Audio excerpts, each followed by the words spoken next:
Pos pengamanan yang berada di depan Mall Panakukang Makassar kini mulai diperketat pasca bom yang meledak di depan pos pengamanan Sukoharjo, Jawa Tengah Selasa dini hari. 20 aparat petugas dari tim Sabara Polda Sulsel dan Polsek Panakukang bersiaga.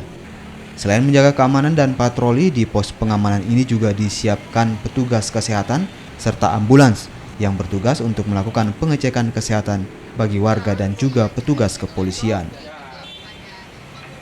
Jadi untuk sementara di pos PAM, pos pelayanan di depan MP, untuk sementara kekuatan masih dalam kekuatan penuh.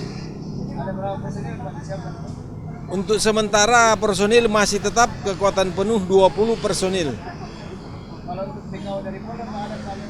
Untuk BKO dari Polda masih tetap dengan jumlah yang sesuai dengan ada yang di dalam mutasi.